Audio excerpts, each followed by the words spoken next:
Acho que começou. Bom, então hoje a gente vai ter a nossa formação aqui de ensaio acadêmico com convidado externo. Tivemos uma formação inicial, introdutória, comigo e com o Levi, no começo de maio, e agora a gente segue então com uma convidada externa que vai ter muito mais conhecimento para poder estar falando sobre ensaio acadêmico com vocês hoje. É a professora mestre Magna Campos. Ela é mestre em letras e ela é autora de vários manuais de redação acadêmica, inclusive dos quais eu e o Levi consultamos para montar o material de vocês. Então, é uma honra ter aqui ela hoje com vocês. E é isso, então eu passo a palavra à Magna e espero que vocês tirem muito bom proveito dessa formação de hoje. Muitíssimo obrigada pelo convite. É muito gostoso participar de um momento de formação. Eu sei que o sábado à tarde pode não ser tão gostoso assim, mas é um momento que a gente consegue, muitas vezes, alocar os nossos extras, né? E é interessante que na carreira acadêmica, muitas vezes são os extras que nos colocam em algum lugar especial na formação, que nos dão um elemento a mais. Então, eu fico muito feliz de estar aqui trocando com vocês algumas possibilidades de novidades. Fiquei feliz de saber que já teve uma introdução. Foi ao ensaio mesmo com vocês dois? Foi ao ensaio. A gente falou Que em ótimo. geral só a diferença dele para um artigo de opinião. Aproveitaram e fizeram a linkagem com o que já tinham visto nas formações passadas. Isso é ótimo. Inclusive, adianta muito o meu caminho. Tá? Muitíssimo obrigada, bem-vindo a todos vocês. Espero que a gente tenha uma experiência bastante produtiva, que o que a gente trate aqui hoje sirva a vocês aí na escrita acadêmica, especialmente hoje, que a gente pode replicar a escrita com tanta facilidade, ou simular uma escrita com tanta facilidade, qualquer gênero que a gente possa valorizar a voz do estudante, ou a voz de quem esteja escrevendo, seja ele estudante ou não estudante, eu acredito que tenha que ser muito valorizado, porque é o que a gente pode mostrar de diferencial de fato, né? Então, o ensaio, ele se encaixa muito nesse espaço em que eu posso dizer sem ter que me ocupar, né? Então, é a respeito disso que a gente vai tratar. Eu vou compartilhar o material que eu preparei para vocês, eu vou só copiar o link dele aqui, porque quem quiser pode baixar a cópia dele, e acompanhar do seu próprio computador, sem ser pela apresentação, porque talvez facilite para vocês. Então, entrou no chat o link. Só me digam se vai direitinho para a página, se não for, a Gabriela tem a cópia, ela pode disponibilizar também para vocês sem problema. Tá? Eu acho que é mais gostoso acompanhar, às vezes, com a cópia, do que só vendo a tela com o slide que eu reproduzi. Tá? Foi certinho. Então, ótimo, vamos começar. Gente, qualquer dúvida que vocês tiverem, em qualquer momento, podem perguntar. Se quiser também fazer uma sessão de perguntas ao final, para mim também funciona. O que funcionar melhor para vocês, funcionará muito bem para mim, tá? Então, eu quero que fiquem tranquilos em relação a isso. Desse formato, tá bom para vocês? Ou querem que eu faça algum ajuste para vocês verem melhor, que eu limpe a tela de alguma coisa que esteja tumultuando? Tá bom assim? Ok, está ótimo. Tá, não tem nada atrapalhando aí a visão de vocês, não, né? Porque às vezes a gente, quando compartilha e não foi quem criou o link, às vezes a gente não percebe que está indo alguma outra coisa junto. Mas para mim aqui está tranquilo, então podemos começar. Bom, se vocês já tiveram uma introdução, algumas coisas aqui eu vou passar mais rapidamente, até porque a gente vai focar na parte mais prática mesmo, mais material da capacitação. Mas algumas coisas são básicas e eu preciso garantir que a gente está falando do mesmo território para evitar que a gente depois tenha percepções diferentes a respeito daquilo que está sendo mencionado, tá? Perceber diferentemente não é o problema. A questão é que a gente compreenda coisas que são parâmetros norteadores de forma diferente, tendo em vista que a gente às vezes acredita que falou da mesma coisa, né? Eu vou abrir com uma citação que é do Adorno, né, do Theodor Adorno, que é conhecido por um ensaio famoso dele, o ensaio e a forma, que está dentro de um livro sobre notas de literatura, que é um pouco provocativo, mas ao mesmo tempo tem que ter um certo cuidado. Essa citação está dentro de um ensaio que não é um ensaio acadêmico. Então, a primeira coisa que a gente precisa saber existe uma delimitação do que é um ensaio acadêmico. Esse é um tipo de ensaio que a gente poderia chamar de ensaio crítico estético ou ensaio literário, que é do Adorno, porém essa provocação que ele faz, eu acho que cabe para qualquer tipo de ensaio, por isso que eu estou aproveitando aqui. Então, o primeiro elemento é, estou aproveitando pelo conteúdo, e não pelo exemplo de ensaio acadêmico, tá? O que o Adorno diz nessa citação? Ele diz o seguinte, o ensaio obriga, vejam que é interessante que ele usa um verbo muito forte, obriga, não é permite, possibilita, é obriga. O ensaio obriga a pensar a coisa desde o primeiro passo. E aí ele não fala de um outro elemento, ele fala a coisa como se fosse um objeto. Então, o ensaio, ele te obriga a pensar o objeto, a coisa, desde o primeiro passo. Isso quer dizer um pouco que a gente parte da coisa, a gente parte do objeto, e a partir do objeto a gente vai vendo o que a gente precisa para analisá-lo, e não o contrário. A gente não parte de uma fundamentação, por exemplo, e depois acha alguma coisa que a gente possa fazer com análise a partir daqueles fundamentos. A premissa do ensaio é sempre essa ideia de que o objeto que você tiver se debruçando sobre ele, possa ter espaço suficiente para ele dizer para você, ao longo da sua escrita, o que cabe, o que é bom, o que combina ou o que ele provoca. Então, ele tem o objeto, ele tem um espaço bastante relevante para a escrita do ensaio. E ele complementa o seguinte, o ensaio obriga a pensar a coisa desde o primeiro passo com a complexidade que lhe é própria, sem negar a esse objeto toda a complexidade. Às vezes ele é dúbio, às vezes ele não é fácil de ser tateado, às vezes ele gera interpretações diversas, e está tudo bem, não há problema em relação a isso, é um ensaio, porque o ensaio não é para apresentar resultados como um artigo científico. O ensaio é justamente para fazer as provocações.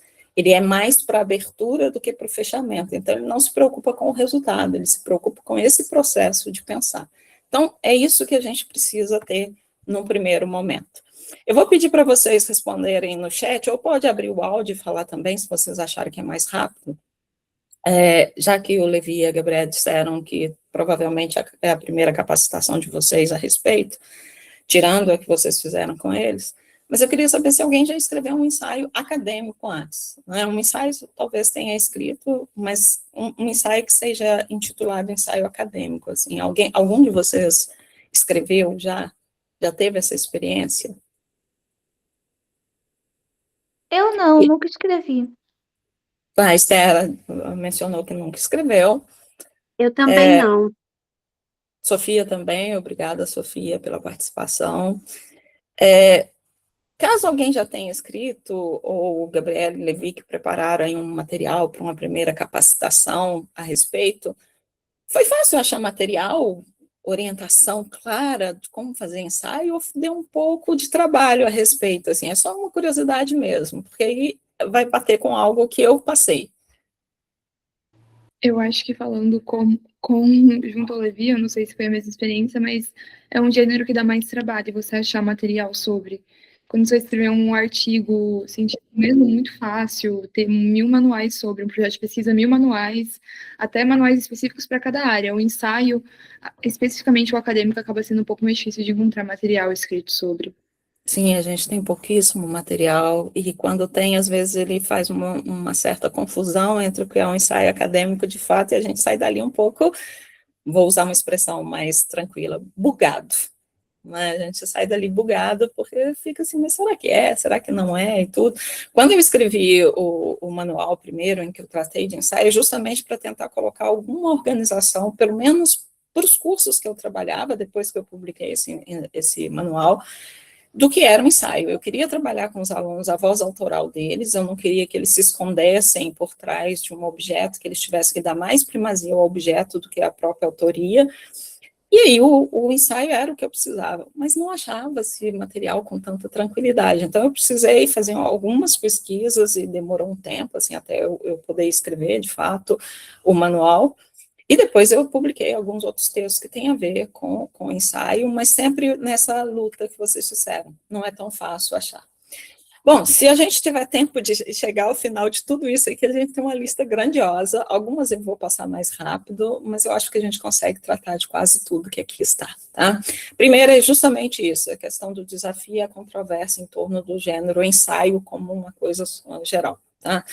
Depois, especificamente, o que é ensaio acadêmico, para a gente conseguir separar dentro de ensaio, o que é um ensaio acadêmico, né? Eu vou tentar trazer para vocês uma definição que vai ser norteadora, que pode esclarecer alguns caminhos para vocês, justificar algumas questões que eu acho que são importantes, porque a gente deve escrever mais ensaios, e o que pode ser um objeto de um ensaio acadêmico.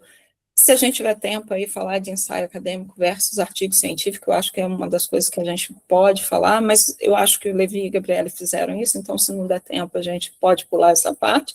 E depois a parte material mesmo, que é sobre a estrutura do texto, e aí eu vou tentar ensaiar com vocês um que daria num ensaio de fato, tá? Então vamos lá. A apresentação tem dois caminhos, eles são convergentes, um é mais do que é um ensaio e por que escrever ensaios, e o outro é o como fazer ensaios, que é o propósito de alguma capacitação, qualquer capacitação na área de escrita, eu acho que tem que dar conta desses três elementos. A primeira questão, então, é a questão da controvérsia em torno do gênero ensaio, essa ambiguidade que existe, o que é um ensaio? O ensaio é um gênero que a gente pode publicar ou não pode publicar? É um gênero bem aceito ou não tão bem aceito dentro da academia? O que acontece com o ensaio? Ele é tão multifacetado que vocês vão perceber aqui no próximo slide que eu coloquei, vários tipos de ensaio. E é por isso que a gente tem uma certa dificuldade quando a gente fala do ensaio acadêmico, porque nós estamos falando de entre vários tipos de ensaios possíveis, tá? Mas para falar disso aqui primeiro, eu vou partir daquele lugar quando a gente tem qualquer coisa que é difícil de abordar, porque a gente não tem tantas orientações a respeito, não tem tanto material didático a respeito que nos ensine como escrever. Um lugar que a gente sempre vai recorrer é a etimologia, né? A etimologia é aquele ponto de partida para quando a gente está perdido. Então, está perdido em relação a alguma coisa, vamos para a etimologia para ver se ela dá pistas, né? Então, a palavra ensaio, ela tem origem em duas palavras latinas, duas expressões em latim, um exagium, que dá a ideia de ponderar com critério, de medir, de pesar, então essa ideia de ponderação, de medição, e examen, que é aquele fiel da balança, a lingueta da balança, que é a ideia de aferir com equilíbrio. Dessas duas expressões latinas, dessas duas palavras latinas, a gente pode pegar a primeira noção de ensaio, que é essa ideia que é algo que serve para ter um certo equilíbrio e ponderação em uma avaliação. Tá? Mas aí a gente precisa do termo de origem francesa, o ensayer, que vai nos ajudar muito a fechar um pouquinho essa ideia de ensaio. Então, eu tenho a ideia da ponderação, do equilíbrio, né, dessa avaliação ponderada, meio balanceada, mas o ensaio me dá a ideia de tentar, de experimentar e de testar limites. E o ensaio é essa experimentação, de fato, é esse testar limites, de fato, da sua interpretação em relação a alguma coisa. É tentar dizer a sua palavra dentro de um texto, analisando algum objeto que você escolha. Tá?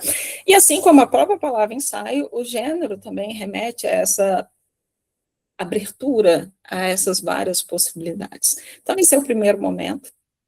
A nossa primeira ideia de ensaio, então, é essa ideia que é algo que serve para experimentar, para poder fazer esse teste, mas com equilíbrio, com ponderação. E aí vem algo que eu acho que talvez seja uma maior contribuição, além de falar com vocês da estrutura, a maior contribuição que eu possa dar a vocês talvez esteja aqui nesse slide, que é quando a gente vai entender que o ensaio em si é um gênero.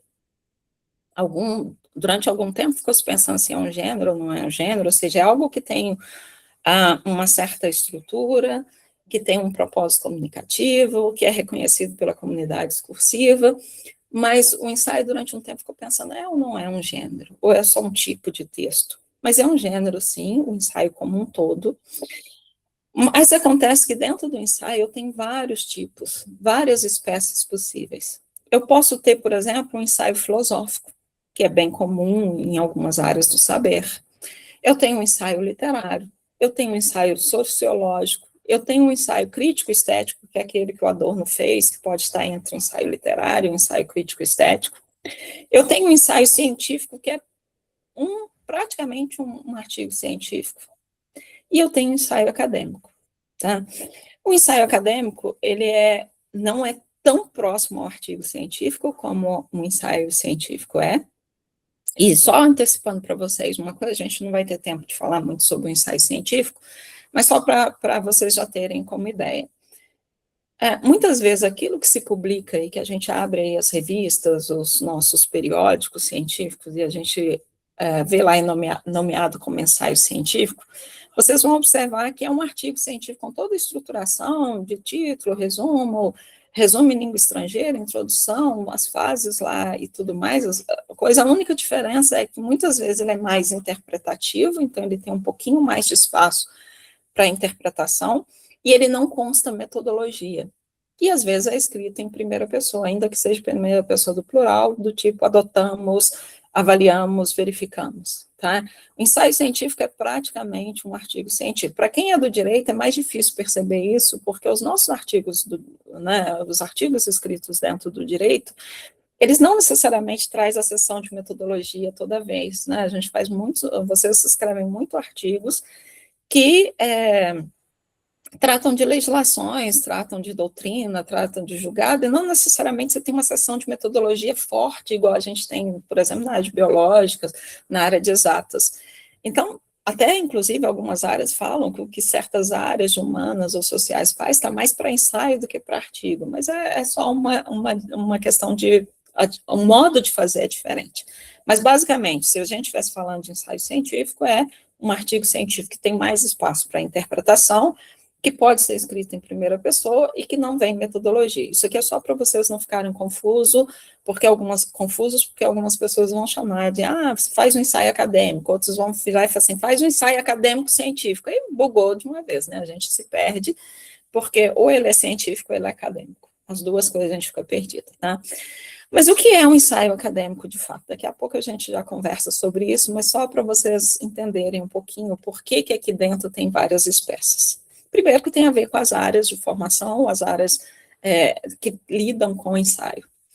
Esses 4 que estão aqui em cima, ensaio filosófico, literário, sociológico, crítico, estético, e a gente pode colocar alguns outros, tem ensaio econômico aqui dentro, a colega que veio do cinema talvez produza algum texto ensaístico também dentro da área do cinema, que a gente colocaria ali, ou seria um ensaio estético, alguma coisa assim.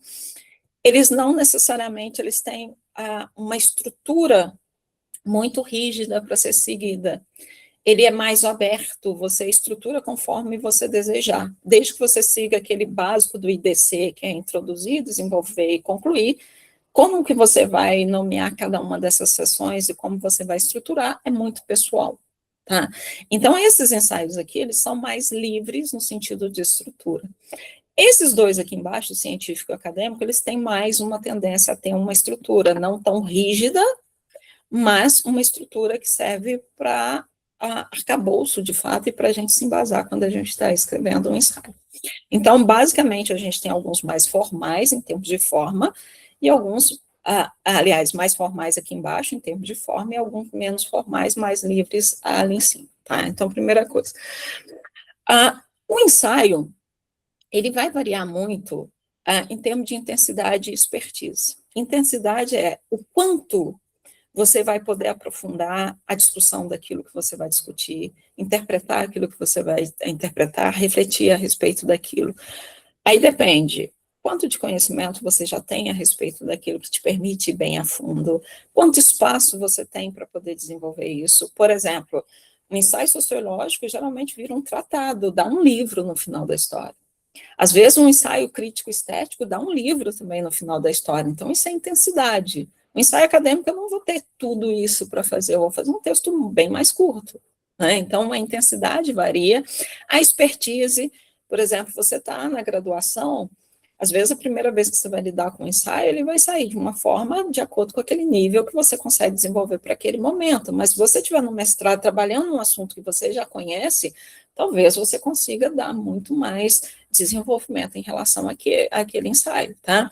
o propósito, né? Você quer fazer um pensamento mais crítico-reflexivo ou mais quase demonstrativo? Se for crítico-reflexivo, é ensaio acadêmico. Se é mais demonstrativo, é um ensaio científico, que é praticamente o artigo científico, tá? É uma forma de nomear aí que algumas áreas seguem.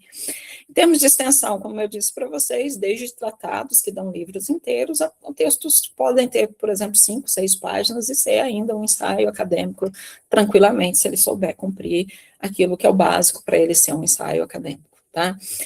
Subjetividade. Qual é o nível permitido de presença explícita do autor dentro do texto?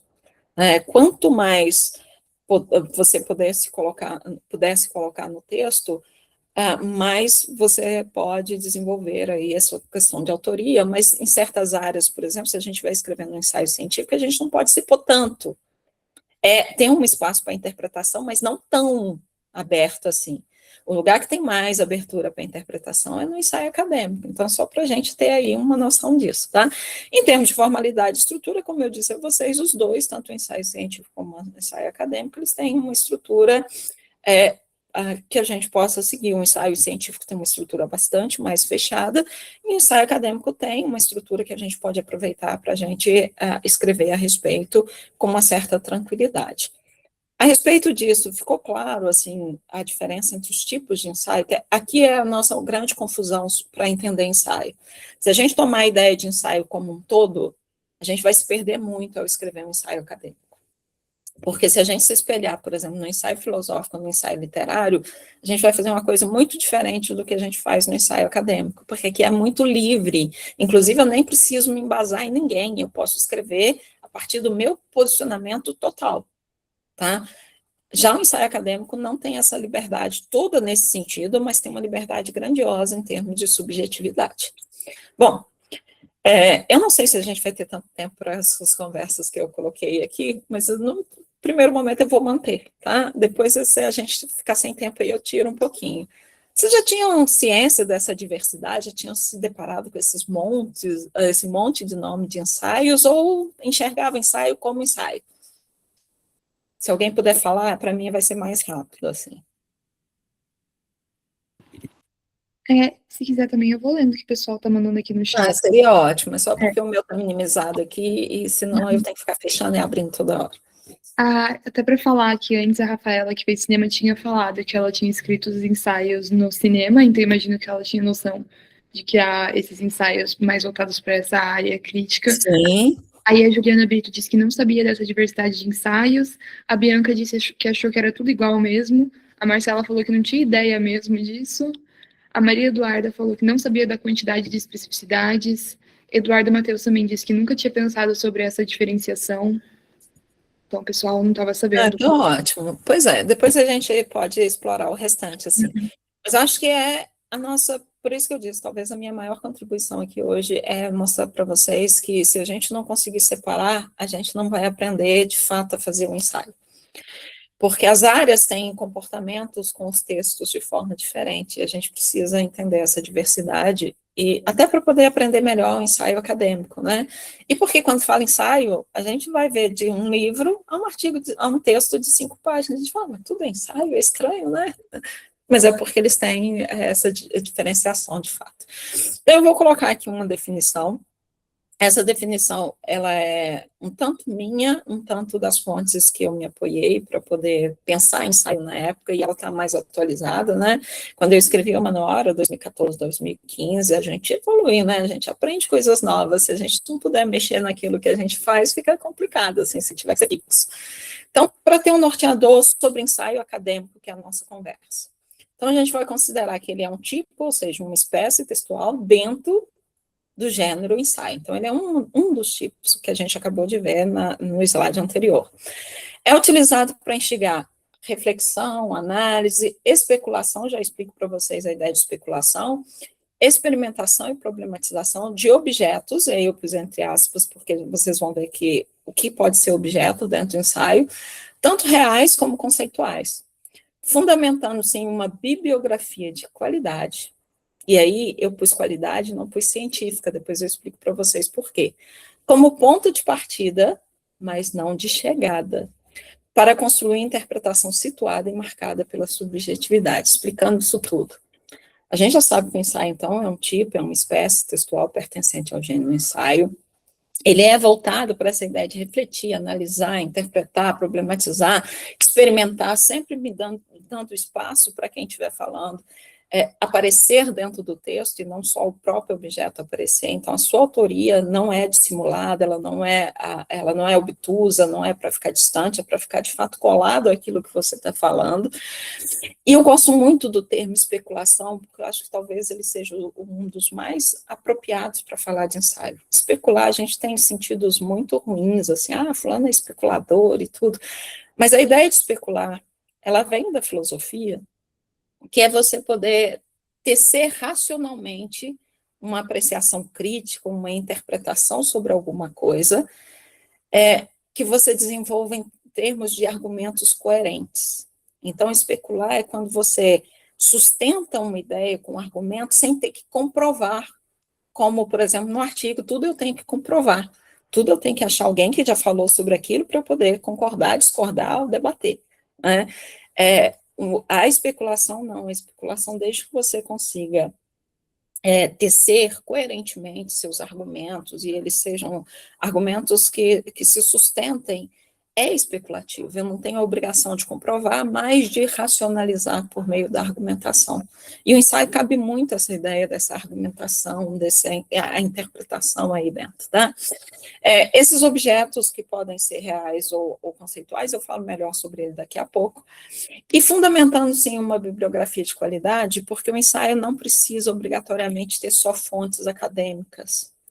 O ensaio pode dialogar com fontes, por exemplo, como reportagens, textos de palestras, textos de conferências, ou vídeos de palestras, vídeos de conferências. E hoje, como a gente tem uma possibilidade, por exemplo, a gente tem podcasts super interessantes, às vezes, que debatem certas questões e que nos levantam certas problematizações, então eu posso usar também aí, talvez, como bibliografia de qualidade, um podcast que seja um podcast respeitável, no sentido assim, ele tem um propósito, ele está falando alguma coisa interessante, eu posso usar como embasamento, coisa que, por exemplo, em alguns outros textos, como artigo científico, eu tenho mais dificuldade de fazer.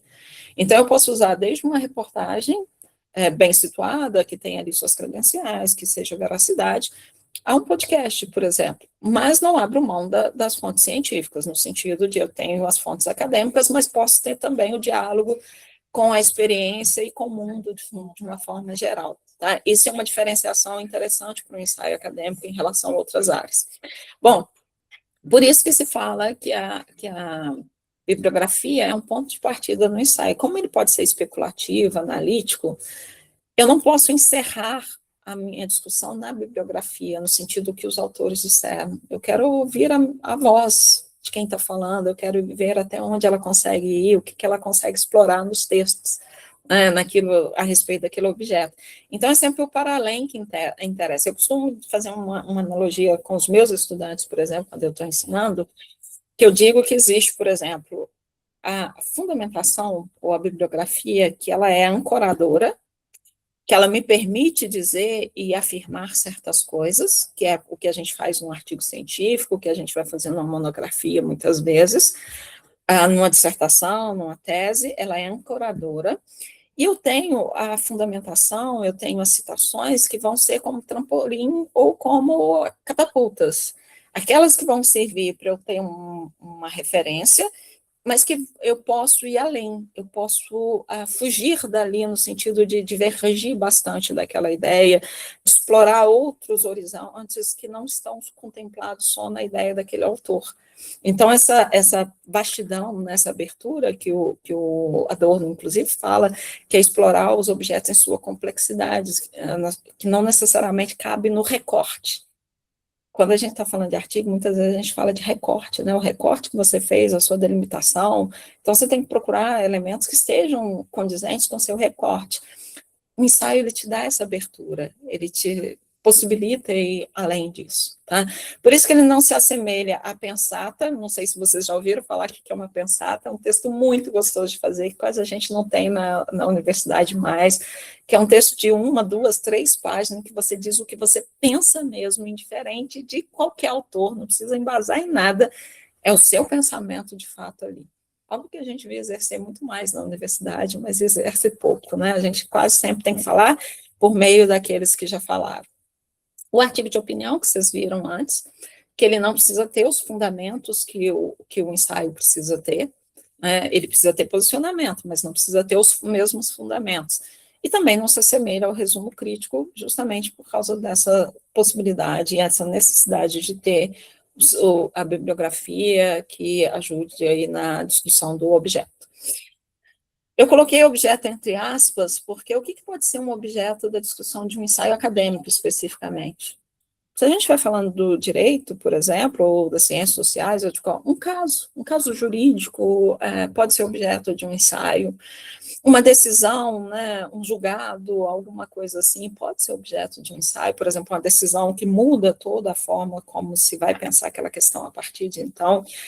Você pode fazer um ensaio em que você pense o que facilita, o que atrapalha, sem ter aquele embasamento todo que um artigo tem que ter, mas você buscar alguns embasamentos, mas a partir dali também dizer a sua voz a respeito disso, mostrar a sua interpretação a respeito daquilo.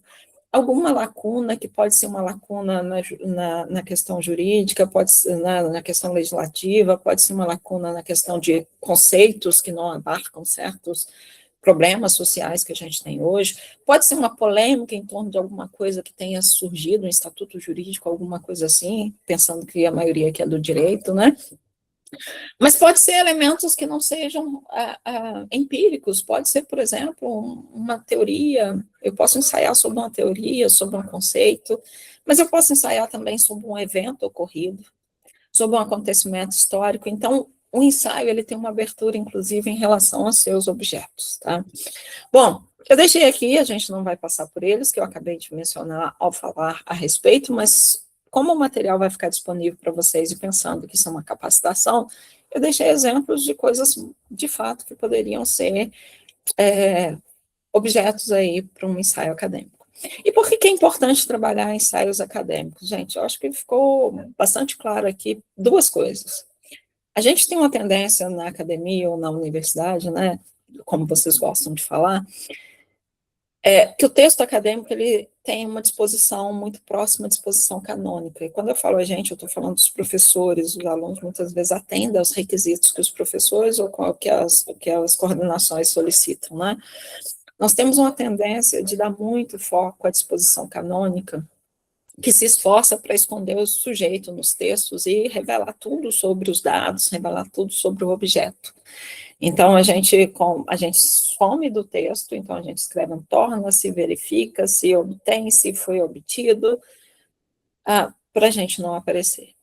E quando a gente vai falar alguma coisa, afirmar, a gente tem que ter tido uma base fundante para poder falar aquilo que está falando, ou já ser uma referência na área para você ser fundamento para outra pessoa que vai falar sobre aquilo. Então, a gente tem essa disposição canônica de esconder o sujeito, esconder as nossas vozes, assim, a gente só pode falar com base naquilo que a gente tem fundamento, com base naquilo que o dado permite que a gente diga, a gente não pode superinterpretar um dado, nada disso, o que está certo não é ruim, mas a gente tem uma outra disposição que é menos usada e que eu acredito que talvez agora a gente vá usar bastante mais, justamente por causa das questões que envolvem inteligência artificial e que tudo aquilo que a gente puder resgatar de subjetivo, a gente precisa resgatar nas produções, né? Que é essa disposição ensaística, que é essa que reconhece o sujeito como condição primeira do conhecimento, por mais que eu me escamoteie atrás de uns dados, por mais que eu me esconda atrás de um objeto, a minha perspectiva é sempre como eu lido com aquilo que vai. Eu só tenho que fazer o ocultamento disso, por exemplo, num artigo científico, num relatório de pesquisa, numa monografia. No ensaio, eu não tenho que ter essa preocupação, porque eu vou escrever em primeira pessoa. Então, eu e a minha análise vão estar concomitantemente associados. Então, eu tenho um ensaio acadêmico, eu posso fazer um ensaio literário, se eu estiver num curso de letras, por exemplo, se eu estiver num curso de ciências sociais, eu posso fazer um ensaio sociológico, posso fazer um ensaio crítico, crítico-estético, se eu estiver no cinema, por exemplo, um ensaio filosófico, mas o ensaio acadêmico ele pode ser feito em qualquer curso, indiferente de qual área eu estiver. Eu posso ter os específicos da área, mas eu tenho um que é geral, que é um ensaio acadêmico que serve a todo e qualquer curso. todo e qualquer curso consegue ter um evento, um acontecimento histórico, uma lacuna, um caso, alguma coisa para explorar como objeto de ensaio. Tá? Então, por que o ensaio acadêmico? Eu vim falando a respeito disso até aqui, mas só para a gente se organizar. Primeiro, se a gente estiver começando a pensar alguma coisa a respeito de um objeto, ele pode ser uma incubadora. Ele pode me ajudar a amadurecer um problema antes de eu abordá-lo num outro texto que exija mais fundamento, mais dados. Então, eu posso começá-lo como incubadora. Mas não quer dizer que ele seja menos por isso. Isso é uma das possibilidades. Ele pode ser uma incubadora de ideias. Eu posso achar, por exemplo, a minha perspectiva diante de alguma coisa a partir de um ensaio. Tá? Ele favorece imensamente a escrita autoral, né, justamente porque eu posso me colocar no texto, eu posso dizer a minha interpretação a respeito daquilo, a minha análise, desde que eu consiga elementos que me permitam construir essa argumentação de forma coerente. Então, essa interpretação, ela é sempre situada. O que é uma interpretação situada? Não é como, por exemplo, no artigo de opinião, em que eu me posiciono somente. Situada significa que eu construí um cenário para o objeto e eu construí alguns fundamentos essenciais, teóricos, em torno do objeto. E aí eu faço essa interpretação situada que pode expandir muito aquilo que a teoria disse ou aquilo que a teoria me permite analisar. Eu posso ir a mais. Tá? Eu não preciso ficar circunscrito, mas ela é situada nesse sentido, no aqui e agora daquilo que eu coloquei no texto. Comporta essa polifonia, como eu disse a vocês, como ele não precisa só de fontes científicas, ele pode ter fontes do mundo que sejam jornalísticas, midiáticas, desde que sejam fontes de qualidade. Ele tem, como o ensaio, o propósito dele não é como no objetivo, não é como numa monografia de apresentar resultados. O que importa no ensaio é o próprio percurso interpretativo. O valor do ensaio está no próprio percurso. Porque muitas vezes a gente vai achando a nossa voz e aquilo que a gente vai entendendo do objeto à medida que a gente escreve. Não necessariamente a gente já parte com esse posicionamento. Então, o valor do ensaio está nesse fazer, nesse percurso interpretativo em que eu vou achando a minha própria voz no percurso da escrita. Tá? Às vezes eu pensava alguma coisa na medida que eu vou escrevendo, vou desenvolvendo meu objeto, vou apresentando algum fundamento, eu vou pensando novas coisas. E às vezes a gente volta lá na introdução que a gente fez rascunhada com algumas ideias iniciais, a gente volta e refaz, porque a gente vê que a gente vai para um caminho ou diferente, ou mais denso do que a gente imaginava. Tá? Dispensa a rigidez, mas não o rigor interpretativo. A rigidez no sentido, não precisa ser só fonte acadêmico-científica, não precisa só pensar com base em dados e o que os dados me permitem. Mas eu não posso deixar de ter essa argumentação bem construída, que é o rigor interpretativo. Tá? É muito adequado para esses objetos mais abertos, então saiu alguma coisa muito recente, o evento é recente, a polêmica é recente, às vezes não tem ainda grandes fundamentações a respeito, ou o problema jurídico é muito recente, veio de uma nova tecnologia, apareceu aí a inteligência artificial, gerou certas demandas que a gente não imaginou, não imaginava que teria, não tem legislação para isso. Como que eu penso? Eu posso começar pensando isso por um ensaio. Tá? E é exigido em diversas disciplinas, isso que era a minha inquietação enorme, mas raramente é ensinado. Eu fiz a graduação inteira, depois fiz as especializações, fiz mestrado, voltei para fazer outra graduação, e eu nunca tive uma aula sobre ensaio. Nunca tive uma aula sobre ensaio, embora precisasse fazer ensaio, por exemplo, para a avaliação final de disciplina. Mas nunca ninguém ensinava ensaio. Então, a gente ficava assim, pegou um ensaio numa revista, dava uma olhada como que ele era, tentava fazer algo parecido. E aí eu fui descobrir que eu copiei inúmeras vezes ensaio sociológico, sem saber que eu estava copiando ensaio sociológico, né? Então, são esses elementos que eu acho que a gente precisa pensar. Isso aqui eu acredito que vocês já trabalharam bastante a respeito na capacitação que teve com a Gabriela e com o Levi, mas eu vou passar algumas coisas rápido, eu falei sobre quase todas elas, mas só para não ficar no ar. O ensaio acadêmico eu escrevo sempre em primeira pessoa, se for sozinho, eu, se for em grupo, nós. tá? O artigo científico geralmente é o distanciamento mesmo, tá? A terceira pessoa, então eu vou dizer trata-se, revela-se, etc. A extensão. Ensaios vão de 5 páginas a 12 páginas, mas nada impede que o ensaio tenha 4 páginas ou 20 páginas. Lembrar que ele não tem a rigidez, ele pode ter o rigor, tá? Mas normalmente eles vão ficar entre 5 e 12 páginas. Vai seguir norma da BNT? Vai seguir norma da BNT, porque a gente está fazendo dentro de um curso superior e ele vai seguir as regras de citação, tudo certinho, tá? Em relação às referências, eu já disse que ele tem um pouco mais de abertura para isso. Ele permite que você se posicione o tempo todo ao longo daquilo que você estiver tratando. Ele tem essa finalidade de experimentar, de especular, de levantar dúvida. Fiquem felizes, ensaio não precisa responder nada. Ele pode ser só provocativo do começo ao fim. Quem responde é artigo. Por isso que eu acho que o ensaio é fabuloso, assim. Ai, mas eu não sei como responder a isso. Mas você sabe pensar isso? Sei. Então vamos pensar isso no ensaio. Depois a gente, quem sabe a partir do ensaio, a gente consegue depois dar algumas respostas, né? Ele tem esse tom formal no sentido, ele tem que seguir uma norma da BNT, tem regra de citação, ele tem espaço. Então ele tem alguma formalidade. E aí eu vou pegar uma fala da Karina Menegaldi, de um texto dela recente, do ano passado, que ela diz o seguinte: o ocultamento do ensaio como possibilidade legítima de produção de conhecimento impede que se compreenda a escrita científica como espaço de elaboração e não apenas de demonstração. O que ela quer dizer? Aquilo que eu disse para vocês. O valor do ensaio está no percurso. Percurso interpretativo em que nós vamos encontrando a nossa voz, o nosso posicionamento, a nossa interpretação é o valor disso.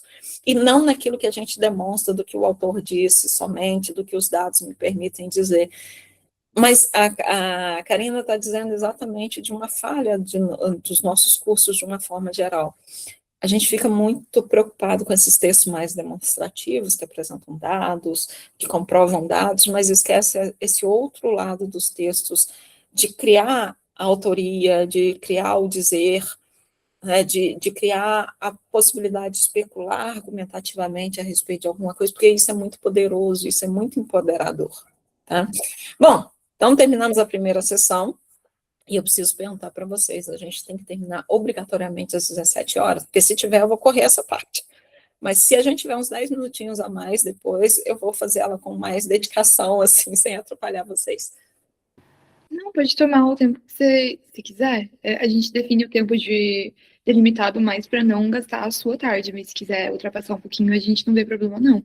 Tá, mas aí me digam quanto é esse pouquinho, assim, é 10 minutos a mais, é 15 minutos, é meia hora, só porque eu sou professora, assim, eu me regulo conforme a necessidade.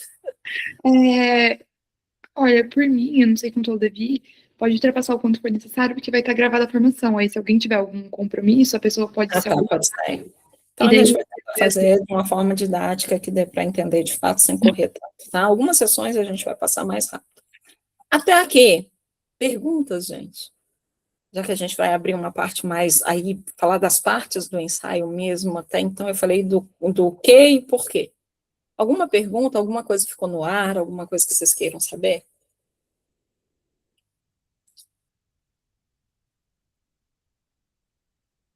Bom, se vocês tiverem, em qualquer momento, pode deixar no chat, Gabriela, pode mencionar durante qualquer momento que a gente tiver uma folga, sem problema algum, tá? Fiquem à vontade para isso. Eu chamo de movimentos, ou movimentos retóricos, porque eu sigo uma linha, quando eu fui estudar os ensaios, como não tinha uma estrutura não tinha muito material que mostrava a estrutura de ensaio, eu tive que fazer um trabalho de levantamento de vários ensaios que eu fui coletando, e tentar achar o que era prototípico, assim, o que normalmente recorria. E aí, esse tipo de levantamento que a gente faz, que é da socioretórica, a gente chama de movimento retórico, que é como se fosse um movimento do dizer dentro do texto. Essa seção do dizer tem esse propósito, essa outra seção tem esse propósito. Então, quando eu falo de movimentos do ensaio acadêmico, é essa ideia, quais são os movimentos do dizer que a gente tem aí dentro do ensaio, tá? Então, eu tenho aqui, deixa eu só reduzir aqui um pouquinho. Eu fiz um esquema, eu tenho no manual um esquema parecido com esse aqui está um pouquinho mais atualizado, Mas eu tentei fazer dessa vez não como grade, mas como fluxo, que eu acho que é mais digno da ideia de ensaio. Na época que eu escrevi, eu não pensei a ideia do fluxo, mas hoje, depois de experimentar tanto e trabalhar tanto com ensaio, com os meus estudantes, ou escrever os ensaios também, eu entendo que ele é mais fluxo do que estrutura linear de fato. Então, acho que assim vai ser mais interessante para vocês entenderem. Nós temos 4 sessões, ou 4 movimentos retóricos, movimentos do dizer dentro de um ensaio acadêmico. O primeiro é de apresentação, que vai ter o número 1, 2 e 3 aqui do esquema, depois a gente explora isso. O segundo movimento é de inserir o ensaio em um cenário, e eu já explico o que é essa inserção no cenário, que vai ser o passo 4 e 6. Depois a gente tem uma sessão que eu chamava de posicionamento, avaliação crítica ou discussão crítica, mas agora, para simplificar, eu estou chamando de discussão crítica, que eu acho que vai dar melhor a ideia do que é, e, no final, as fontes. O que são esses movimentos, né? O movimento 1, ele tem 3 passos para se fazer, que é comum em textos acadêmicos, que é você nomear aquele texto para as pessoas reconhecerem e saber do que você está falando, que é o título. Como o título do ensaio, ele é um título que ele tem que apresentar o seu objeto, aquilo que você vai analisar, ensaiar a respeito, e a especificidade que você estiver abordando, então ele serve para apresentar seu texto, como todos os títulos servem, mas no ensaio ele tem esse propósito de apresentar mesmo aquilo que você vai ensaiar. Você lê o título, você tem uma ideia boa sobre aquilo que a pessoa vai tratar ali dentro. Um segundo movimento de apresentação é a autoria, né? O texto acadêmico você tem que assinar, aqui mais ainda, você está dizendo em primeira pessoa. Então, aqueles elementos básicos de afiliação, né? Você pertence a que curso, é graduando, é mestrando, é doutorando do curso, ou se você já é um outro profissional que não um estudante, qual é a sua afiliação naquela instituição e quais são as credenciais acadêmicas sua ali. E o último movimento, o último passo desse movimento de apresentação é o resumo. Eu vou falar sobre cada um deles depois com exemplos. Então, algumas coisas aqui eu vou explicar como geral, como o esquema mesmo, como os movimentos, e depois eu detalho, tá? Eu acho que vai ser mais fácil para a gente assim. O resumo do ensaio, ele é um pouco diferente do resumo do artigo científico, e ele precisa ser. Muitas vezes a gente vai fazer ele parecido com o do artigo, o que é um erro. Ele precisa ter cara de ensaio desde o seu resumo. Então, eu vou, inclusive, esse eu trouxe um exemplo comparativo de um resumo de ensaio para um resumo de artigo, para vocês verem no que tem as diferenças, assim, as nuances de um para o outro, tá? Tirei essa parte de apresentação, fiz lá o título, fiz autoria, fiz resumo. Aí eu tenho uma parte em que eu vou ter como se fosse o desenvolvimento do meu ensaio, mas ele não chega a ser só desenvolvimento. Ele é a ideia em que eu vou inserir o objeto que eu vou analisar, seja ele uma teoria, seja um caso, seja uma lacuna, seja um evento, seja um julgado, seja lá o que for, eu vou inserir em um cenário que vai ser tanto um cenário, né, em termos de o objeto, quanto um cenário teórico. Então, eu vou introduzir para eu mostrar para o meu leitor qual é o contexto do meu tema, qual é o contexto do meu objeto. Vou dar uma justificativa do porquê eu escolhi aquilo, ou porquê que é relevante falar sobre aquilo, tratar sobre aquele elemento. Vou pegar o próprio objeto, vou contextualizar esse objeto melhor, vou situá-lo, vou descrever para as pessoas entenderem. Então, por exemplo, se eu estiver falando de uma mudança de legislação, eu vou contar todo o cenário em que aquela mudança se deu, por que ela se deu, qual é a justificativa para ela ter mudado, qual que é a intenção que tem por trás da mudança, que ela atenda ao quê, que ela não estava atendendo, tá? Isso é tratar do objeto. Isso se eu estiver falando de uma coisa prática, mas se eu estiver falando de uma teoria, eu vou trazer a teoria e explicar nessa parte do objeto, descrever um básico dessa teoria para as pessoas saberem o que eu vou discutir ali, tá? E depois eu tenho a sessão de fundamentos, que é a sessão em que a gente dialoga com as fontes. Fontes que não precisam ser necessariamente fontes acadêmicas, como eu disse a vocês. Agora aqui tem uma coisa interessante. Onde eu tenho a seta que está tracejada, significa a mudança de um movimento para o outro. Tá? Eu já vou fazendo essas mudanças. Eu tenho um outro passo, que é o passo da discussão crítica, que, curiosamente, no ensaio, chega até nas considerações finais, no artigo jamais. E eu vou explicar para vocês por quê.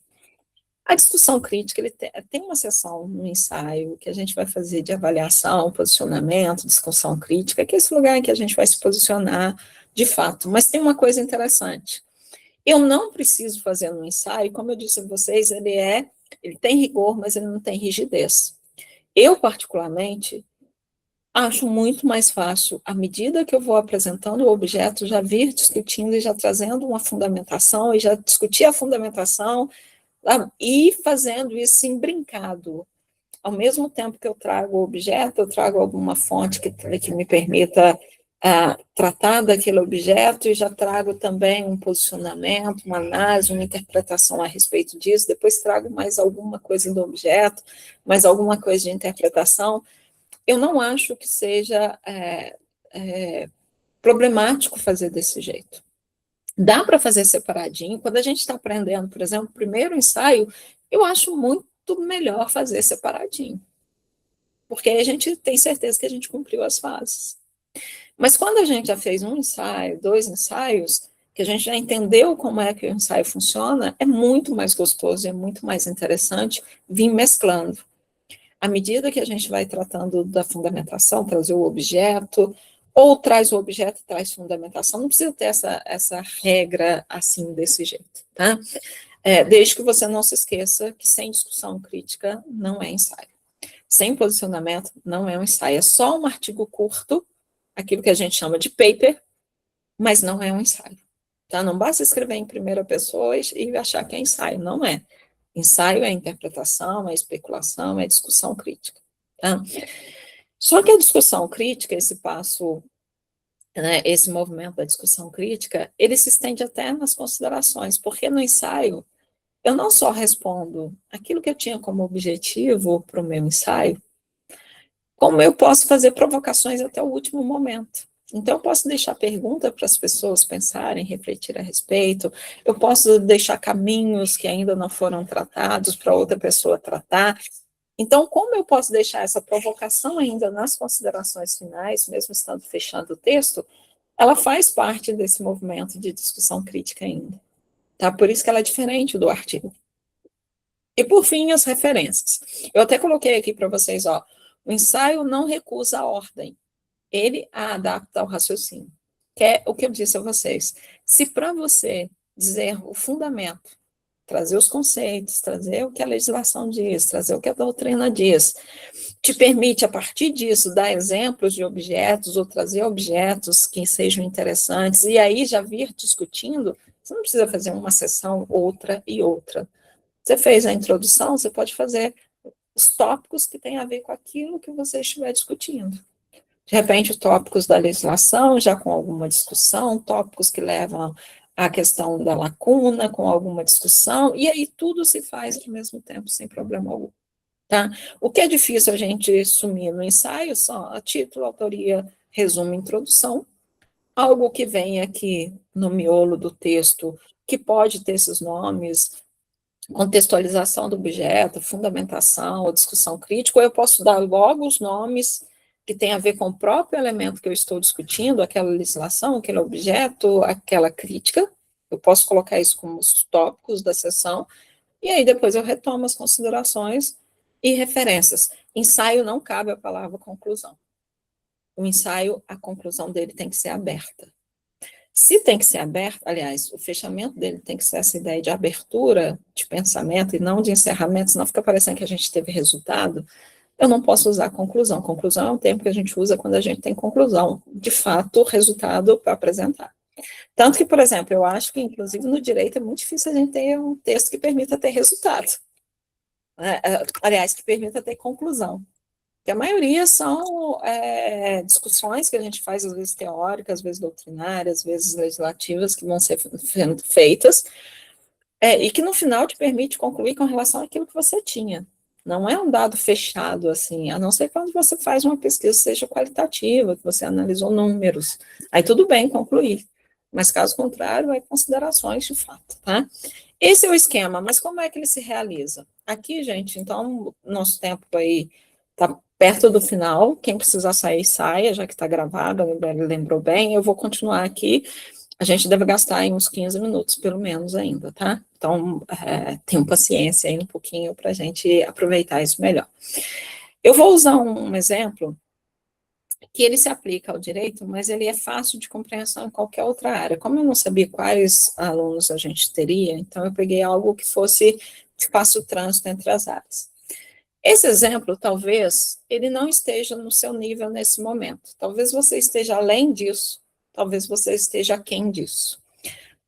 A grande importância desse exemplo é você perceber como é que funciona dentro do ensaio acadêmico esses elementos todos dos movimentos, da estrutura que eu disse, para você perceber como é que diferencia o ensaio de outros textos, tá? Então, ele serve indiferente do nível que você tiver, não é para fazer igual, às vezes você dá conta de fazer muito mais do que isso, às vezes você ainda não dá conta de fazer igual a isso, mas o importante é que você entenda, aqui eu posso fazer isso, tá? Então, é nesse sentido que ele está aqui. Que objeto que eu escolhi? Eu peguei a ideia da IA, que é uma ideia que perpassa todos os cursos e todas as áreas hoje. E eu sabia que esse é um território comum que a gente poderia falar a respeito. Tá? Então, eu peguei aqui algumas coisas avulsas, por exemplo, peguei algumas questões que falam, ó, norma do CNJ autoriza decisões escritas por IA e revisadas por juiz. IA lá no consultor jurídico. IA produzirá decisões com mais objetividade do que os juízes, diz Barroso. Um outro aqui que fala carreiras jurídicas. Magistrado é suspeito de... Peraí que eu tirei. Estou tampando aqui, deixa eu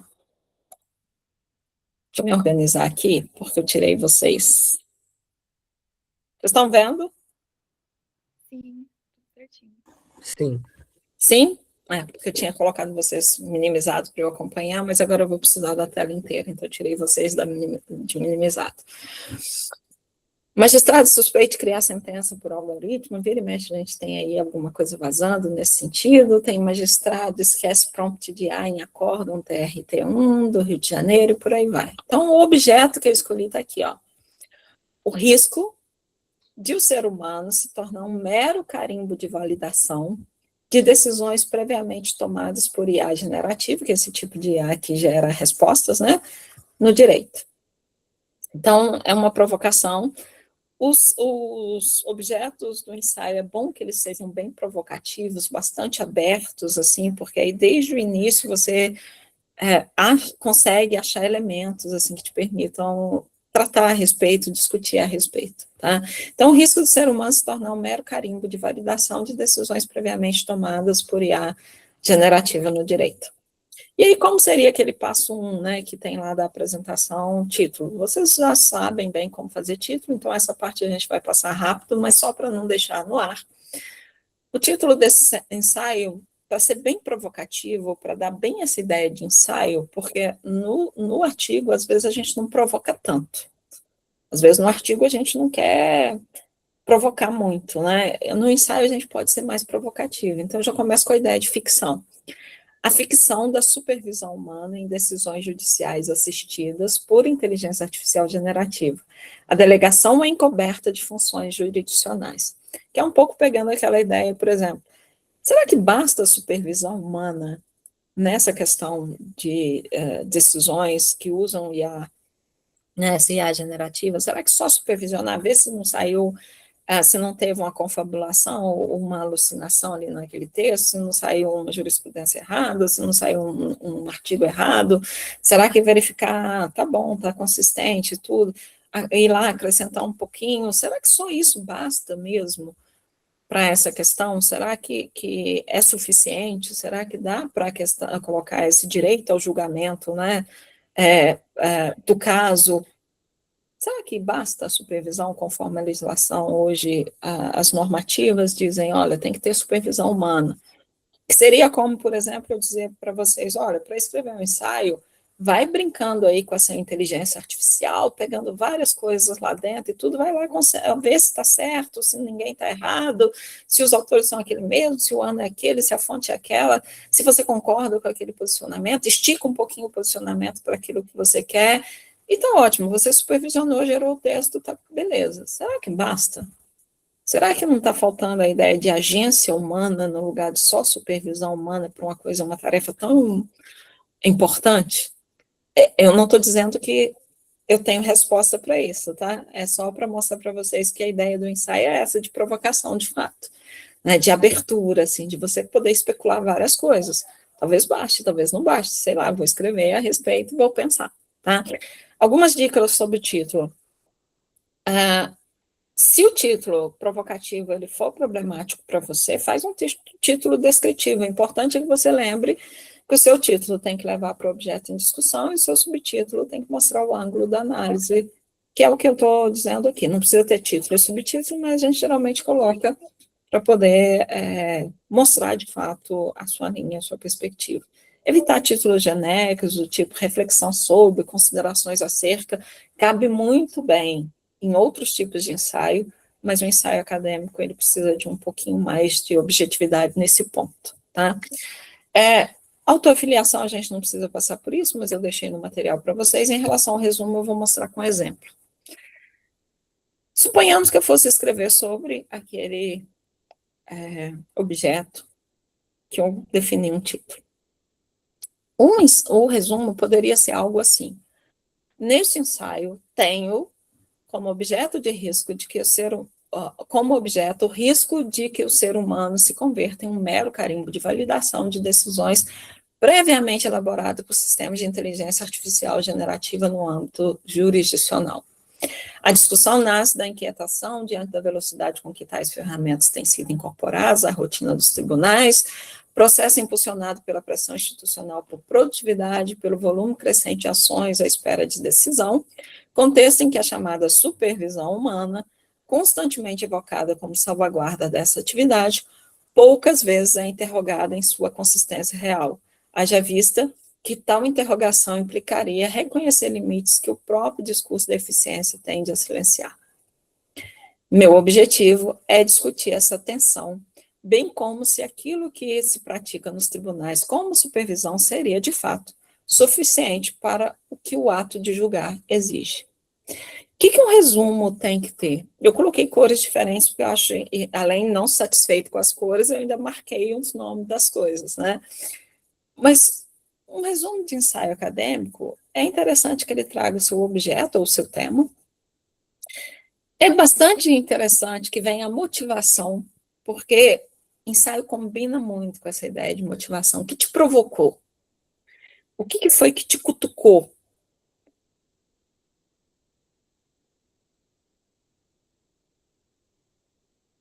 O objetivo.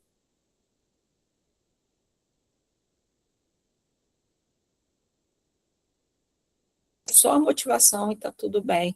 Eu posso escrever só o meu objetivo e está tudo bem. Eu posso colocar só o meu tema e está tudo bem. É interessante colocar os três, mas eu posso colocar dois deles, posso colocar um deles. Ele não tem aquela obrigatoriedade que o artigo científico tem de colocar. Mas vejam que ele tem a proximidade enunciativa no sentido do eu vir desde o artigo aparecer, tá? E o artigo do ensaio, ele não precisa ser muito extenso, umas 150 palavras no máximo já está ótimo para ele, tá? Só para vocês virem, se fosse um artigo sobre a mesma temática, sobre a mesma questão, um resumo de um artigo, o rápido crescimento da aplicação da inteligência artificial generativa na elaboração de decisões judiciais no Brasil contrasta com a falta de clareza dos marcos regulatórios em relação ao nível de supervisão humana necessário. O presente artigo examina a diferença conceitual entre supervisão humana e agência humana substantiva em decisões judiciais assistidas por IA generativa, a fim de analisar se o modelo atual estabelece controle efetivo ou delegação disfarçada de funções jurisdicionais. Para tanto, utiliza-se análise teórico-conceitual fundamentada em revisão de literatura sobre o viés de automação e regulação da inteligência artificial, além de avaliação da resolução do CNJ 615 de 2015. É possível inferir que a ausência de definição normativa mais precisa representa risco institucional à legitimidade do ato jurisdicional. Qual que é a grande diferença? Primeiro, a proximidade enunciativa, que é no eu, é a minha percepção, a minha perspectiva diante daqui. Aqui eu me afasto totalmente. Aqui eu tenho que apresentar a minha metodologia, eu tenho que apresentar o meu objetivo e já um pouco mais, menos subjetivo e mais objetivado mesmo, e eu tenho que apresentar um resultado. Em alguns cursos, aliás, uma conclusão, em alguns cursos, inclusive, resultado e conclusão, tá? Tanto que o resumo do artigo ele pode ser mais extenso que do ensaio. O resumo do artigo, dificilmente eu vou conseguir não apresentar esses 4 elementos, pelo menos. O do ensaio, como eu disse a vocês, está tudo bem se eu apresentar motivação e objetivo e tema. Se eu apresentar motivação e tema, eu não preciso cumprir todas as etapas. É interessante ter? Mas não precisa ter todos. Ficaria mais ou menos assim. O título, o nome e tal, e o resumo, tá? Só para vocês verem. A respeito disso, perguntas? Professora, primeiramente o João Pedro ele levantou a mão. Quer fazer alguma pergunta, João? Vamos lá. Não, é porque em dado momento travou a transmissão. A professora estava explicando sobre o objeto. Assim, mas aí você não entendeu que poderia ser o objeto ou o objeto desse exemplo, só para eu saber.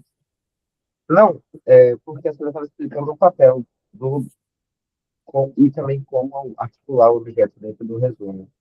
Aí, nesse momento, Que travou. Tá. A grande questão você pode chamar, já que o seu tema, no ensaio, geralmente seu tema e objeto são coincidentes, você pode começar no resumo, por exemplo, apresentando seu tema. Ao apresentar seu tema, você está apresentando, de certa forma, seu objeto. E aí você casa essa ideia desse tema, desse objeto, com a motivação que te levou a pesquisar, a escrever a respeito daquilo, a se indagar a respeito disso.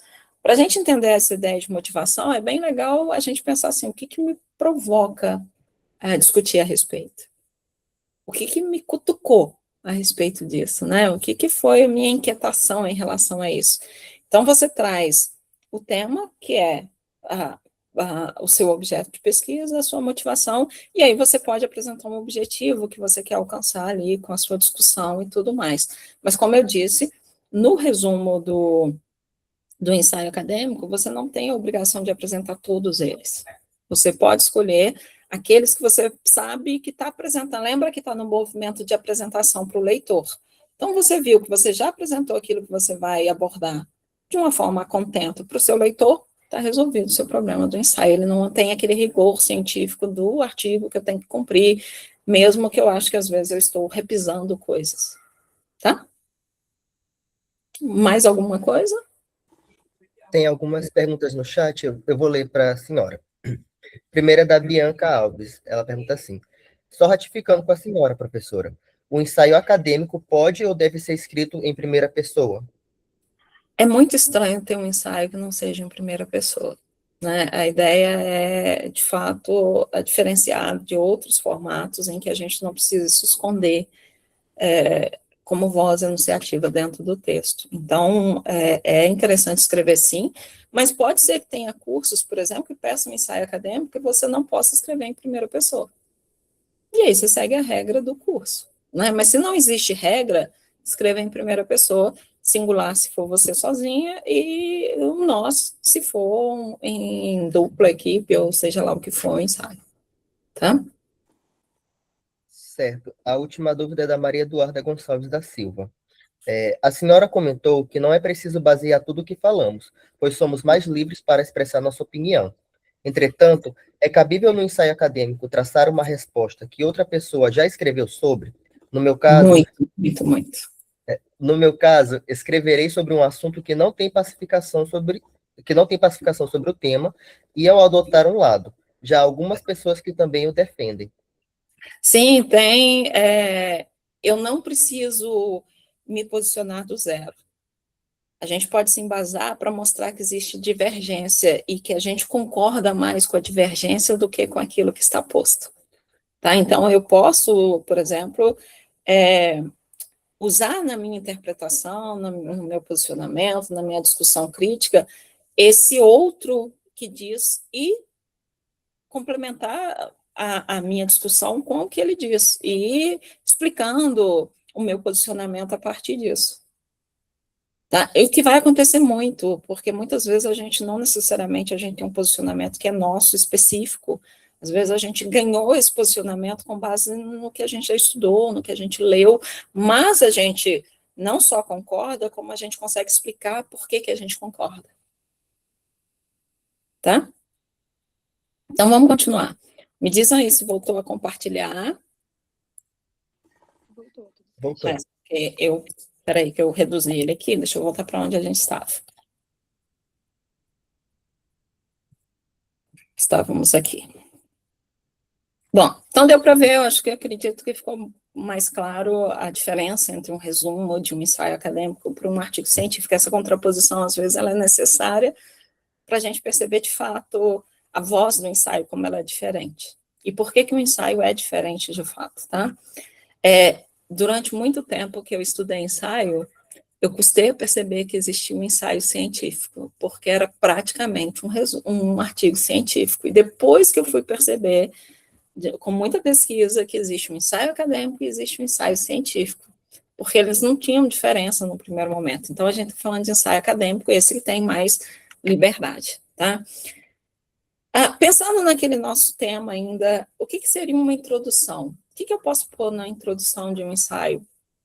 O ensaio é sempre interessante a gente contextualizar o nosso objeto minimamente, assim, claro que a gente vai poder se debruçar mais do objeto na parte que a gente vai fazendo o movimento, que é esse movimento em que a gente insere o nosso objeto no cenário, né? Mas é sempre interessante para o meu leitor, desde o começo, contextualizar o objeto. Por exemplo, se a gente está falando de IA generativa nos tribunais brasileiros, isso é uma prática em curso, não é uma hipótese futura, é algo que já está, por exemplo, já é liberada para produzir minutagens, etc. e tal.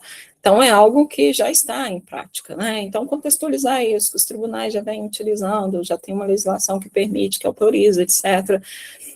Os dois pilares que justificam o uso da IA, né, no judiciário: primeiro, a gente tem a ideia de sempre a IA como ferramenta auxiliar, e que ela depende sempre de uma supervisão humana, e que se eu tiver as duas coisas, eu tenho a garantia de legitimidade.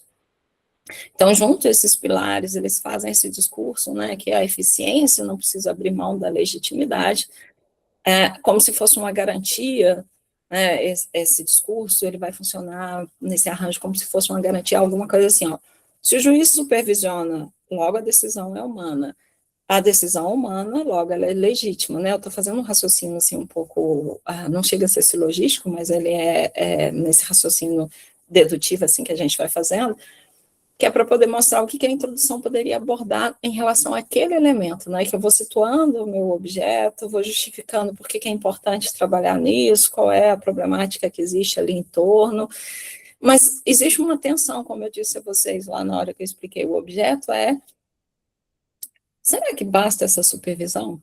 E será que o tanto de demanda que a gente tem nos tribunais, mais a pressão por serenidade, cada vez mais judicialização da vida humana, né, das nossas situações quase todas judicializadas, mais processos, será que, de certa forma, isso não gera uma certa pressão para quem está decidindo, quando ele tem uma ferramenta que gera ali uma resposta, ele olha, está bem fundamentada, está interessante, deixa eu só corrigir isso aqui.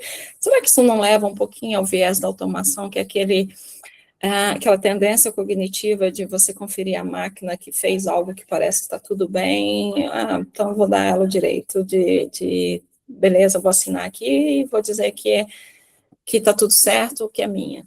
Que é como eu disse a vocês, produzir um ensaio, colocar várias coisas lá dentro de uma IA e trabalhando com aquilo, gerar tudo ali dentro e depois assinar como meu. Será que basta isso, de fato? Todos os cursos têm saído certas normativas do que pode fazer com o IA, o que não pode fazer com o IA na escrita acadêmica, por exemplo. Será que o judiciário está fazendo essa ideia de supervisão como ela precisa ser, de fato? Não estou dizendo que eu tenho resposta, nem longe eu tenho resposta, mas eu tenho provocações enormes a respeito disso, que me permitem trazer o exemplo aqui justamente por isso. Então, a grande questão no final da história aqui da introdução que eu quero mostrar é que a supervisão praticada corre o risco de ser uma ficção funcional, que formalmente o o juiz assina, então preserva a autoria, então é uma pessoa que está decidindo, mas na prática pode sim se tornar um mero validador do que a máquina está dizendo, esvaziando a jurisdição da dimensão mais exigente, que é um julgamento situado, responsável, recorrível, etc. e tal, tá? A minha introdução pode tratar tudo isso. Como eu disse a vocês, eu posso contextualizar o objeto, justificar por que é importante aquilo e qual que é o problema que eu enxergo em relação àquilo. E aí, vocês podem ver que aqui embaixo já tem um posicionamento que é meu, assim, como exemplo, um posicionamento meu diante daquilo que eu vou tratar. Então, eu já estou mostrando para o meu leitor qual é a linha que eu vou seguir. Por isso, a introdução do ensaio, nem sempre é interessante a gente fazer ela de início. Assim como o resumo também, não necessariamente a gente precisa começar por ele. Como no ensaio, muitas vezes a gente vai encontrar o nosso posicionamento, encontrar as nossas interpretações à medida que escreve, talvez seja melhor a gente ir para a parte que a gente vai tratar de fato do objeto, inserir ele no cenário, etc. e tal, do objeto e das fontes, e depois voltar e escrever a introdução. Ou a gente faz um rascunho da introdução, e à medida que a gente encontrar de fato a nossa voz, o nosso posicionamento, a gente volta e complementa a introdução. Mas, basicamente, a introdução de ensaio vai ter uma contextualização do seu objeto, do seu problema, e um posicionamento já ali apresentado. Ou uma justificativa, alguma coisa assim, tá? O objeto a ser analisado, a gente não precisa discorrer muito a respeito, que é aquilo que você vai tratar. Por exemplo, se é um caso, contextualizar o caso bem, apresentar as nuances do caso, etc. e tal. Se é um julgado, contextualizar o julgado bem, apresentar quais são os elementos que conferem aquele caso, o que é importante naquela situação que você vai explorar, tá? Em relação à fundamentação, não precisa ser extensa como num artigo científico, lembra, ela é um trampolim para você se apoiar para ir adiante.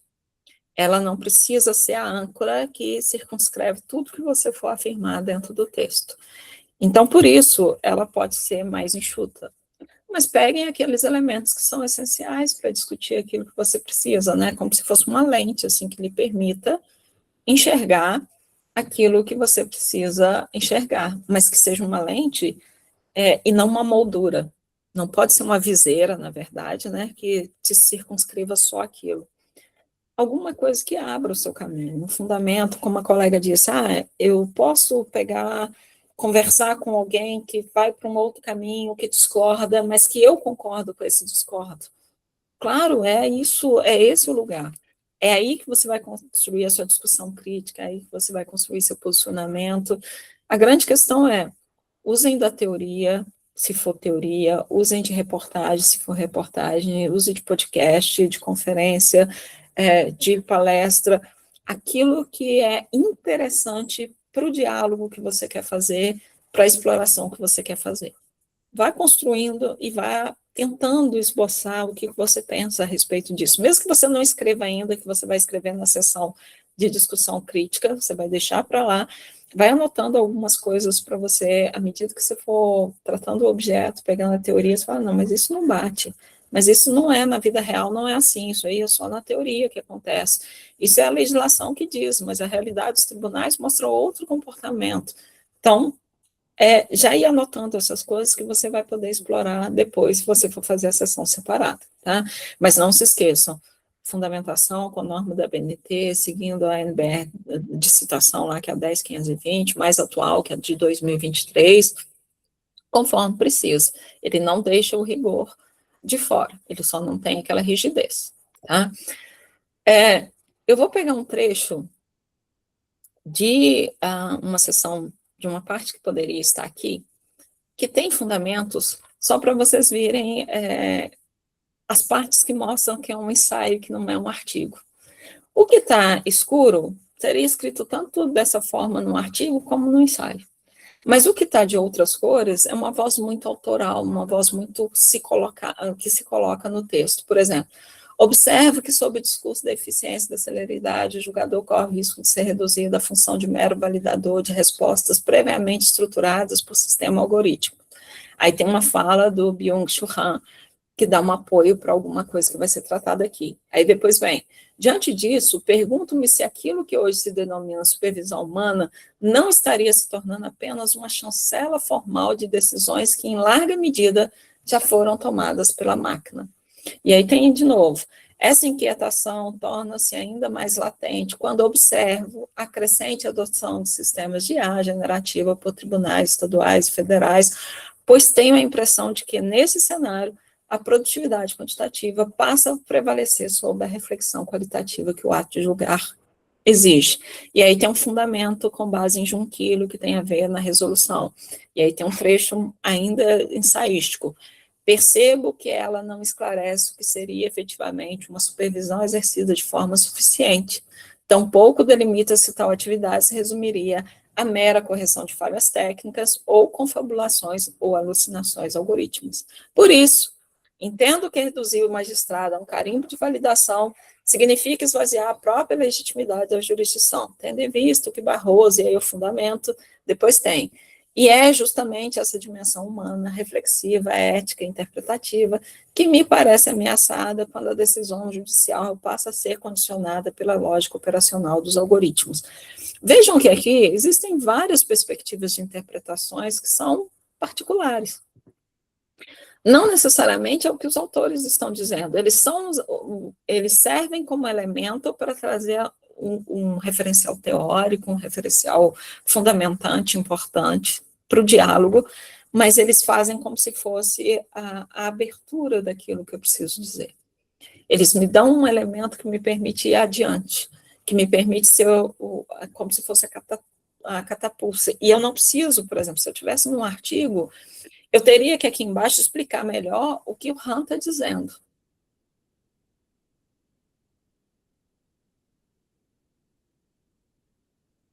Uma outra coisa e eu trago para a realidade do que eu estou discutindo. Então, o que eu queria mostrar para vocês é a voz ensaística, essa voz que conversa com suas referências, com sua bibliografia, para poder construir o seu trampolim, mas não para ancorar ali, mas para ir adiante. E pode ser que eu esteja muito errada nessa interpretação, pode ser que essa interpretação minha seja, sei lá, toda furada, mas não deixa de ser um exercício de pensar, de especular, de fazer uma análise uma análise crítica a respeito e, de certa forma, de abrir possibilidades.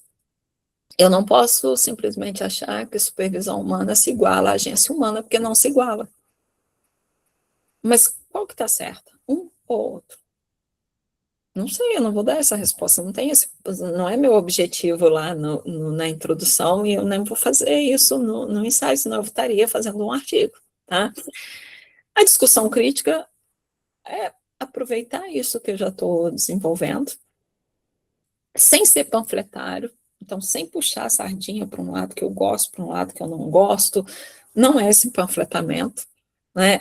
É algo que eu disse a vocês, uma interpretação crítica, aplicada, situada, na verdade, que é a grande expressão, mas que leva um pouquinho adiante esse elemento. Aí eu caso o objeto com a bibliografia e eu faço uma apreciação disso. Um trechinho que caberia aí, por exemplo. Aqui todas as cores são diferentes, porque todas as cores são cores de interpretação, de análise de fato ou de crítica de fato. Nenhuma cor aqui é preta, porque nenhuma cor aqui tem a ver com aquilo que poderia ser menos subjetivo, tá? O que os casos analisados e a ambiguidade regulatória da resolução do Conselho Nacional de Justiça me permitem especular é se o modelo de supervisão humana empregado pelos tribunais brasileiros representa ou não um controle verdadeiro sobre o raciocínio decisório gerado pela IA generativa. Em vez disso, pergunto-me se tal, como nos casos citados, não configuraria uma homologação condicionada, estruturalmente realizada por magistrados que atuam sob pressão de metas quantitativas, com tempo inadequado para reconstruir o percurso argumentativo já percorrido e apresentado pela máquina como produto final.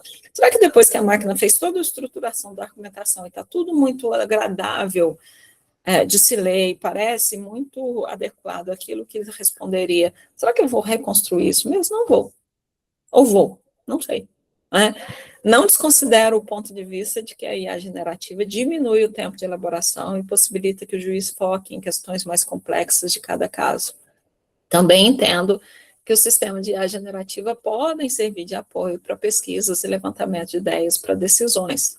Admito que pode haver ganhos significativos em eficiência e que nem toda decisão demanda a mesma profundidade deliberativa.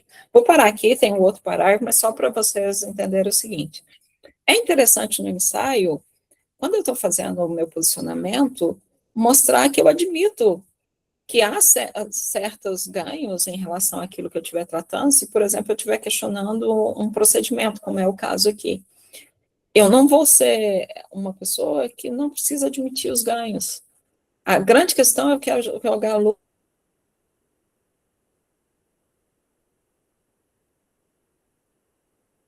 decisão, eu quero que essa decisão seja uma decisão gerada, ou eu quero que essa decisão seja uma decisão escrita. Eu quero o auxílio da ferramenta, ou eu quero a ferramenta decidindo e o juiz auxiliando. É o contrário, né? Parece que tem uma inversão de posses, dependendo da forma como você lidar com essa produção. Quando a gente vê alguns casos que têm surgido na mídia, discutindo de alguns processos, tanto de advogados como de juízes, por exemplo, a gente vê que pessoas estão delegando 100% a máquina e aí vai lá e faz um ajuste sobre aquilo. É isso mesmo? É esse o papel de fato? E aí, inclusive, aqui, serve mais como ficção funcional para legitimizar a velocidade do que para garantir a justiça de decisão. Então, aqui, é só para mostrar um pouquinho um trecho que caberia aí. Isso pode estar numa sessão separada, sessão de discussão crítica? Pode, mas pode estar imiscuído dentro do texto, entre objeto e fundamentação? Pode. Eu acho muito mais fácil fazer, inclusive já comentei com vocês, talvez num primeiro ensaio fazer todos os passos certinho, mas a partir daí já ir tentando trazer esses elementos para aquela inserção do cenário ficar uma coisa só. A discussão crítica e inserção do cenário entraria dentro de uma mesma coisa, porque talvez facilite. Eu não tenho que ficar, aqui é discussão, aqui eu estou comentando o fundamento, aqui eu estou comentando e analisando o objeto, aqui eu estou discutindo, eu estou fazendo isso tudo ao mesmo tempo. Talvez fique mais interessante, talvez não seja um recurso para vocês, mas é algo que é possível, tá? E nas considerações, você vai responder aquilo que era seu objetivo, mas também mostrar que a atenção permanece, mesmo você discutindo isso, você dizer, por exemplo, que não tem pesquisa que comprove isso, que você ainda não tem estatística para mostrar isso. Então, pode ser que uma pessoa que queira investigar isso sem ser no ensaio, uma abordagem com dados, tenha uma resposta melhor do que você teria. Sua ideia não é responder, sua ideia é provocar, de fato. Abrir, né, para o pensamento em relação a isso. E isso, deixa eu só colocar aqui para vocês, eu não sei se vocês têm isso, mas eu acho que no curso de vocês deve ter algumas regras do que pode fazer no texto acadêmico, usando IA, o que não pode. Eu não vou tratar disso agora, mas fica aqui no material de todo jeito o que daria para usar no ensaio acadêmico, por exemplo, como que poderia usar a IA, tá? E só para fechar, eu queria saber quais são as perguntas que vocês têm. Deixa eu voltar aqui que eu não estava vendo nada. Se tem perguntas. E para a gente ir encaminhando aí para o final. Eu acho que essa nova pergunta do João ainda não foi respondida, que ela foi enviada no curso da apresentação. Foi perguntado se nesse sentido é possível trazer posicionamentos opostos sobre o mesmo tema, ou se é melhor seguir uma linha que corrobore o ponto que você traz. Pode sim. E se você não tiver posicionamento em relação a isso, tenta trazer provocações, por exemplo, perguntas que poderiam ser feitas em relação a cada um deles. Sabe, talvez o seu posicionamento não seja do tipo... Porque tem situações que a gente não sabe mesmo de que lado a gente consegue estar. Uhum. Mas tenta trazer provocações para todas elas, do tipo assim, olha, estou abrindo o pensamento e estou tentando fazer vocês também enxergar essas várias possibilidades. Eu não tenho resposta para elas, mas eu percebo que todas elas precisam ser respondidas. Tá? Então, acho que é uma possibilidade, sim. Mais alguma dúvida, pessoal? Bom, Magno, eu queria muito, muito agradecer o tempo que você disponibilizou aqui para a gente de estar num sábado à tarde. Sei que não é o momento ideal, mas é um momento que é possível para todos os nossos membros. Sua formação esclareceu muitas coisas. É uma coisa quando eu e o Levi tentamos uma aula introdutória, é outra coisa falar com alguém que tem tantos anos de experiência e tantos anos de formação na área. Inclusive, enquanto você falava, já fiz uma atualização para mudar o termo conclusão para considerações finais do nosso modelo. E é muito importante a gente ter, então, presentes profissionais e pessoas que realmente entendem do que falam, porque, querendo ou não, nós estamos aqui como estudantes de graduação e é sempre bom consultar aqueles que têm mais experiência e mais conhecimento para elaborar algo. Tenho certeza que todo mundo que está aqui presente hoje e que ouviu suas falas pôde tirar muito e que todos os ensaios, aqueles que ouviram o que você tinha a dizer, vão estar muito bem elaborados. Inclusive, agora no final você trouxe essas considerações sobre IA. A nossa próxima formação também com convidado externo é sobre o uso de IA na escrita, porque é uma coisa que cada vez mais demanda que a gente fale sobre, né? Não tem como falar de escrita e não falar de IA. E é o motivo que a gente também trouxe um gênero um pouco mais subjetivo para nosso primeiro ciclo de formação. A gente vê cada vez mais a necessidade de formar pessoas que pensam criticamente. Eu tenho muito a agradecer quando você falou da Pensata hoje, quando você falou de como o ensaio valoriza a subjetividade. Acho que, sim, acresceu muito a sua formação e sou muito grata à sua presença aqui hoje. Muito obrigada, Magda. Bom, sou eu que agradeço a vocês. Pessoas interessadas em escrever aquilo que não seja só demonstrativo me agrada demais.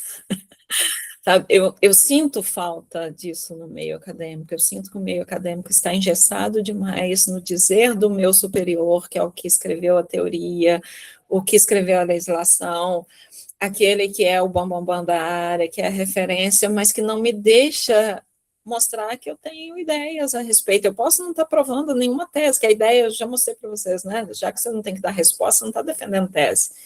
Você está levantando possibilidades. Isso faz a gente crescer demais como voz autoral, como pessoas críticas, como pessoas pensantes, pessoas que tenham posicionamentos próprios a respeito de alguma coisa, mas que não são próprios do tipo saiu do vazio, mas é um próprio a partir daquilo que eu já li, a partir daquilo que eu já estudei, a partir daquilo que eu conheci, a partir daquilo que eu me sustentei, os repertórios que eu tenho. Acho muito interessante, espero que vocês façam muitas formações ainda nesse sentido de gêneros que permitam esse lugar, essa voz autoral sem ser dissimulada. Se precisar de mim em qualquer outro momento, só me avisa com bastante antecedência, mas eu estou sempre disponível, tá? Espero que eu tenha correspondido à expectativa de vocês, que o sábado não tenha sido massacrado por uma Magna Campus, que tenha vindo aí alguma coisa boa. O material está disponível para vocês, quem não pegou o link lá no início, pega aí depois, os meninos têm aí a cópia também, eu fiz especialmente para vocês com muito carinho, inclusive com uma atualização daquilo que eu mesmo escrevi, porque eu acho que é para isso, né? A gente pensa também, aprende mais, e se não evoluir nessa vida, tem uma coisa muito errada acontecendo conosco. Bom sábado para todos vocês, bom aproveito, se precisar de mim de alguma forma, os meninos têm aí meu contato, depois eles podem passar para vocês, estou à disposição, muitíssimo obrigada, e bora sabadar, né, gente? Muito obrigada, Magda. Até mais, gente, até mais. Tchau, tchau. Tchau, tchau, obrigada. Por nada.